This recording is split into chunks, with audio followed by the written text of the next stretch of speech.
यार दोस्तों, तुम सभी लोगों को ये बात तो साफ साफ पता ही होगी कि किसी भी देश के प्रेसिडेंट की कितनी सिक्योरिटी होती है। और हमारे इंडिया की तो खैर बात ही क्या करनी। और प्रेसिडेंट खुद सुप्रीम कमांडर होता है ऑल आर्म्ड फोर्सेस का।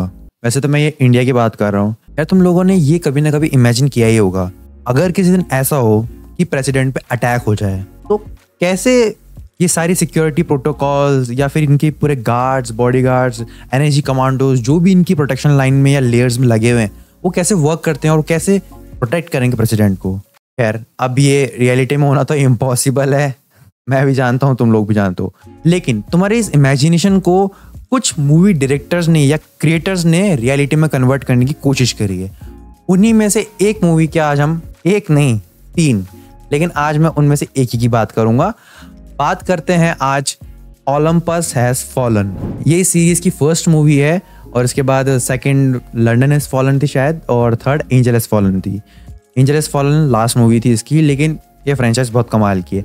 अब इस फ्रेंचाइज में रहने कैसा क्या वाला है वो तुमको मैं बता देता हूँ। बहुत स्ट्रेट फॉरवर्ड और सिंपल सी स्टोरी है, लेकिन देखने में मजा ही कुछ और है। क्योंकि यार ये इमेजिनेशन तो हम सभी के दिमाग में कभी ना कभी आती है, मुझे पता आती है यार ना। तो मैं बात जानता हूँ कि एक मेंटलिटी, हम सबकी जो मेंटलिटी है सब सेम एज की है, मुझे पता है, मेरे को जो भी देख रहे हैं। और ये चीज़ मैं इतना कंफर्मेशन के साथ इसलिए बोल पा रहा हूँ क्योंकि ये मेंटलिटी मैं इंस्टाग्राम रील्स, शॉर्ट्स और यूट्यूब पे देखता ही देखता हूँ, तो मुझे समझ में आता है कि हाँ भाई सब मेरे जैसा ही सोचते हैं। अब ज़्यादा जलेबी को घुमाऊंगा नहीं राउंड एंड राउंड, और आपको थोड़ी स्टोरी बता देता हूँ ओलंपस हैज फॉलन की।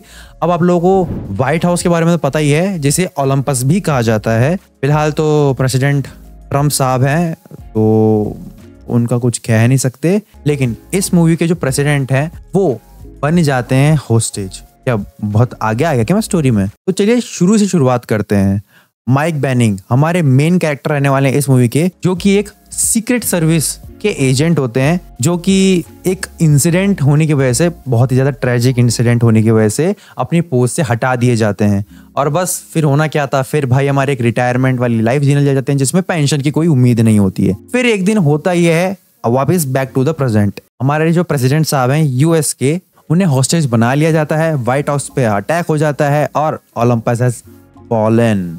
लेकिन उसको गिरने से बचाने के लिए एंट्री होती है धमाकेदार वाली, वो भी हमारे हीरो की। माइक बेनिंग आ जाते हैं वहां पे, वो भी अकेले, वन मैन आर्मी। यार ये तो टिपिकल हॉलीवुड टाइप स्टोरी नहीं होगी?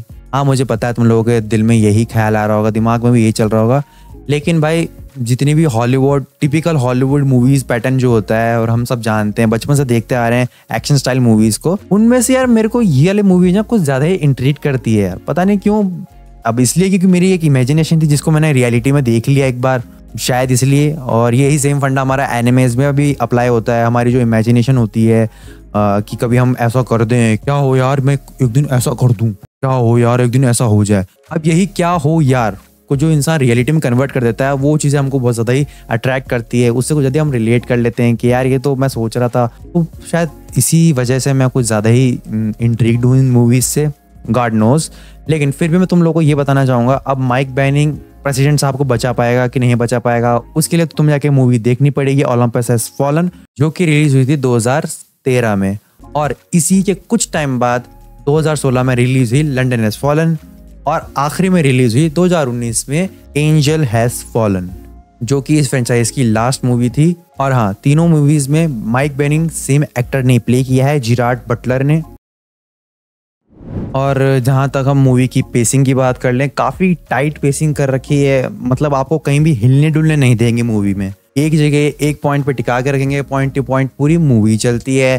फालतू का एक्शन दिखाना नहीं है, मेन एक्शन दिखाना है, मेन पॉइंट का एक्शन दिखाना है, फालतू का रोमांस घुसाना नहीं है, टिपिकल हॉलीवुड एक्शन मूवीज़ की तरह। कुछ पॉइंट्स हैं जहाँ पे मैं बोल सकता हूँ कि इम्प्रूवमेंट्स हो सकते थे या फिर अच्छा किया जा सकता था, जैसे कि थोड़ा बहुत CGI जहाँ पे मुझे ओल्ड फैशन लगा थोड़ा। लेकिन ठीक है, वो कोई दिक्कत वाली बात नहीं है, क्योंकि जिस वक्त की ये मूवी है उस टाइम ये बहुत नेचुरल टोन रहता था। CGI के बारे में बात कर रहा हूँ। और जहाँ तक मैं एक्टिंग वाइज बात कर लूँ, हमारे जो मेन कैरेक्टर जिन्होंने प्ले किया है जेरार्ड बटलर ने, उनकी एक्टिंग बहुत ज़्यादा रॉ और नेचुरल रखती है। तो दोस्तों तुम लोगों को एंड में जाते जाते मैं यही बोलना चाहूँगा कि मूवी एक नंबर है। फिर भी मेरे पास से सिर्फ 5 में से, चलो ठीक है 4 स्टार दे देते हैं तुम लोगों की खुशी के लिए, तुम लोगों की खुशी के लिए। मेरी खुशी के लिए 4 स्टार दे देते हैं। और तुम लोगों को ये मूवी आसानी से मिल जाएगी, OTT प्लेटफॉर्म से अवेलेबल है। जो तुम डाउनलोड करने वाले लोग हो तुम भी आसानी से ढूंढ ही लोगे, है ना। चलिए दोस्तों, आज के लिए अभी के लिए इस वीडियो में इतना ही, क्योंकि पीछे लाइट की बैटरी कम है, 3 या 4 बार तो ऑफ हो चुकी है। आप लोग को दिख रहा होगा कलर बार बार चेंज हो रहे हैं वीडियोस में। अब क्या करें, चार्ज करते नहीं और वीडियो में डायरेक्ट बनाने बैठ जाते हैं हम। यही होता है मेरे साथ हमेशा। चलो कोई नहीं, ये सब चीज़ें चलती रहेंगी। मिलता हूँ आपको ऐसे किसी अंडररेटेड मूवी के साथ नेक्स्ट टाइम। तब तक के लिए